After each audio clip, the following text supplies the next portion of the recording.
I've had this idea for a couple weeks now, and welcome to the McKitchen Ironman series. This is a Culinaromancer's. That word is so hard. This account is locked to only using utensils from the cooking chest in the cellar of the Lumbridge basement. Kitchen weaponry are weapons that can be bought from the Culinaromancer's chest. To buy and wield more advanced kitchen weapons, the player must complete the Recipe for Disaster quests, or sub-quests. All the weapons have the same or almost the same stats as the metal melee weapons. There are no kitchen weapons that have the same stats equivalent to any of the dragon weapons. The best weapon that I'm going to be able to use throughout this entire series is the rune scimitar or the cleaver, which is equivalent to the rune scimitar. I haven't really thought of any main goals for the account other than achieving a combat 99 using only these utensils. Now, there's going to be a few restrictions, like maybe a quest requires me to wield another weapon, or in this case, Tutorial Island that's making me wield some bronze weaponry. But I'm going to go to the main land with no combat gear other than the basic Ironman armor. I'm allowed the quest to get combat XP, and I'm excited to get this journey started. Some things may pop up along the way, but we're going to take care of those and cross that bridge when we get to it. All right, so this is where it's all gonna start, you guys. I am going to drop the short bow, drop the bronze arrows. Probably at some point down the road, I'm gonna be required to train ranged to complete Recipe for Disaster.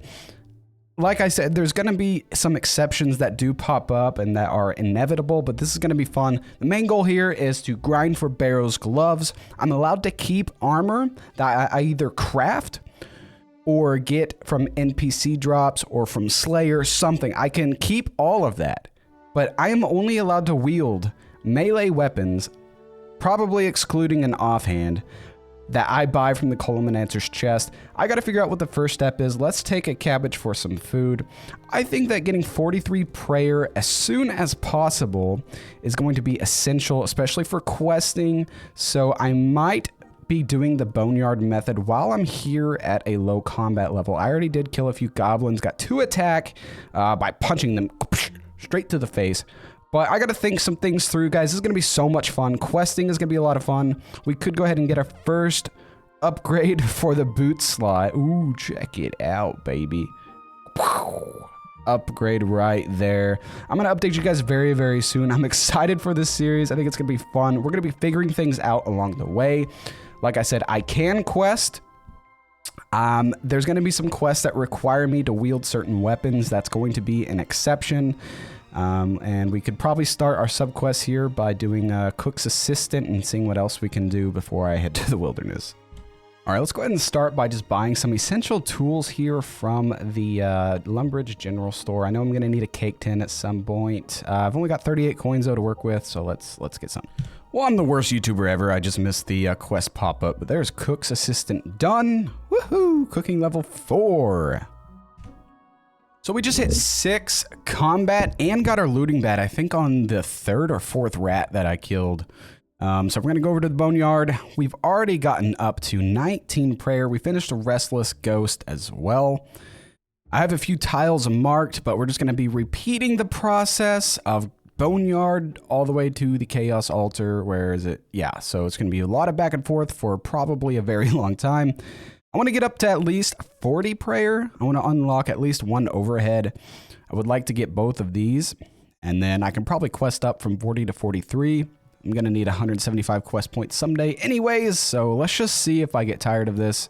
I don't know how long it's going to last. But you guys, so, oh gosh, there's an evil tree, evil tree, evil tree, run from the evil tree, bro. That's pretty messed up. But anyways, there was a, I just kept getting one hit by literally everything in the wilderness. I ended up getting up to 24 prayer. Decided to kind of do something in the meantime while I brainstormed what to do. So I got 15 fire making, 4 cooking, 3 fletching in the Lumbridge Castle. But now I'm going to be doing rune mysteries. I think I have a list of things I want to get done. So we're off to do rune mysteries. And then after rune mysteries, I'm going to get 10 cooking. So that's that. And there is Rune Mysteries done. I think that's the third quest I've got done already. Let's see. Quest list, Cook's Assistant, Restless Ghost, Rune Mysteries. We're up to, yeah. Oh, I'm an idiot. 3 quest points right there. So we can now rune craft, and now I think it's time to get, drumroll please, 10 cooking. Let's go get that 10 cooking, and then we'll be ready to go. So with 10 cooking brings up a valid point. What am I doing with everything that I've cooked? Well, if I want to be a legitimate chest-locked Ironman account, that means all of the food coming from all of the food that's going to be available to me has to be from the Culinaromancer's chest. So everything you see here is going to be gone. Cabbage, the bread, the kebabs, beer. The beer I think I keep in my bank. I'm going to need stuff for questing.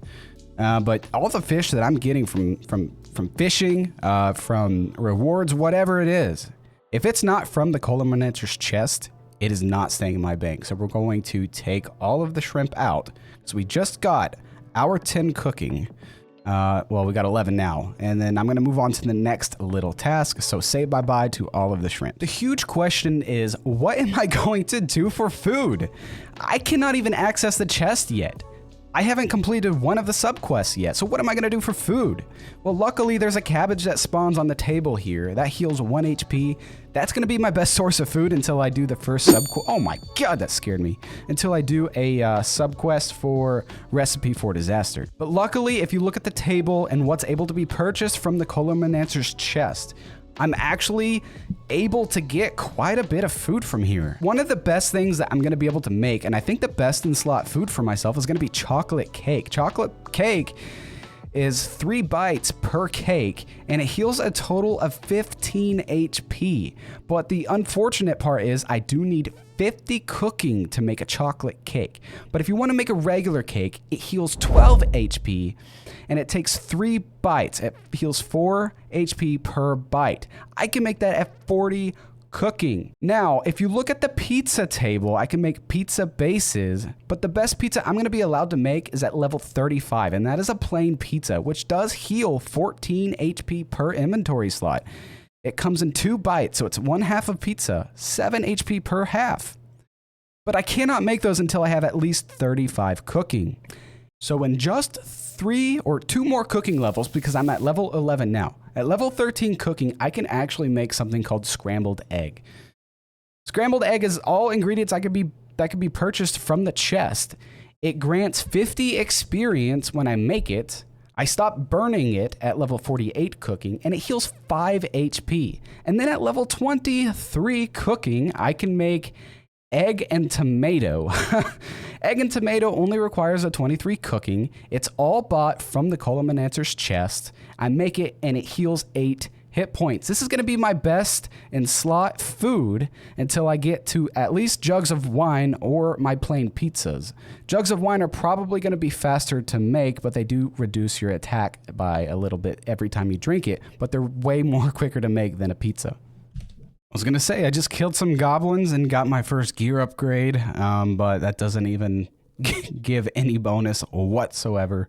Brass necklace, completely useless. Oh, I have died twice now doing the waterfall quest, and so now I'm just waiting for my minigame teleport to refresh, so I'm just pickpocketing this man.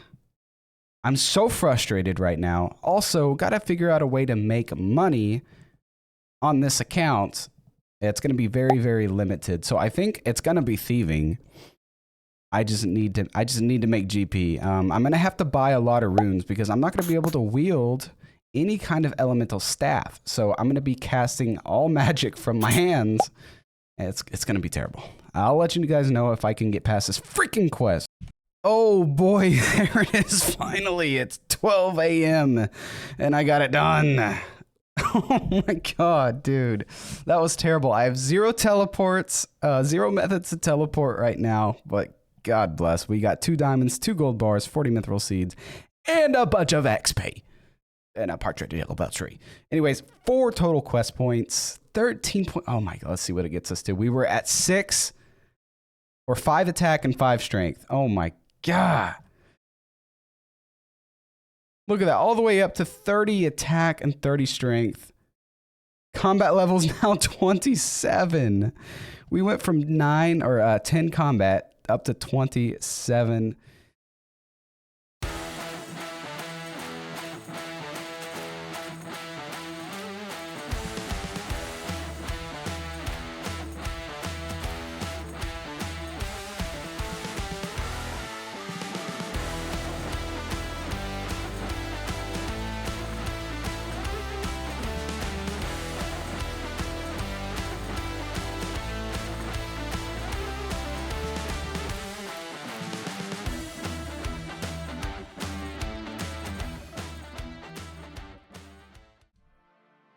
So I think right here, I'm so close to getting my, I don't know, does this unlock my first weapon in the kitchen? We get 1000 cooking XP, crafting XP, and 1000 farming XP. Increased Culinaromancer's chest access, still a freaking hard word. 17 total quest points. We have been on a grind lately, you guys. You only have 7 council members left to protect.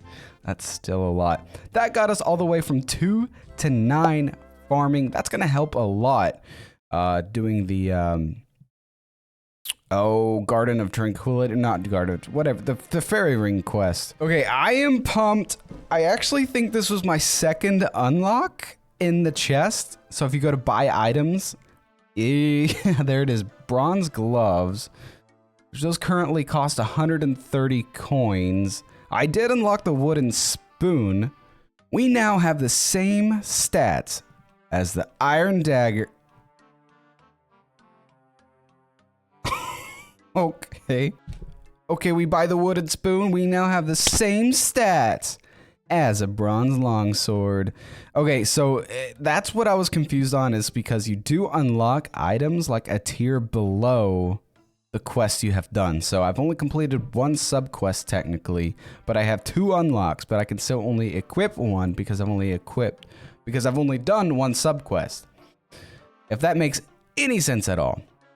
Is a bronze longsword at 27 combat, 30 strength, 30 attack, 10 defense. Let's go ahead and equip everything else.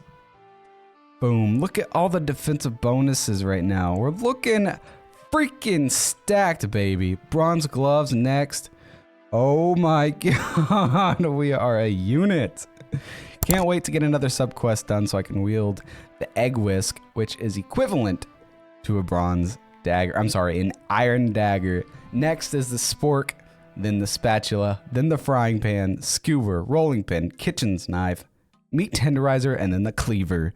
That's a long ways down the road, my friends. We're a plus melee strength plus 9, range plus, I mean, our defense is looking pretty solid, you guys. We are looking like an absolute unit with a wieldable spoon. Lots of progress here on episode 1, you guys. We now have a melee weapon. Time for me to get killing some goblins, some cows, so I can bank the hides, get some crafting XP banked. We've got a lot of plans for episode 2. I need a consistent way to get GP. As you remember, I cannot equip anything in the hand slot that's not bought from this chest. So to cast magic spells, I have to use my hands. No staffs allowed. I need a lot of money for a lot of runes. See you guys in episode 2.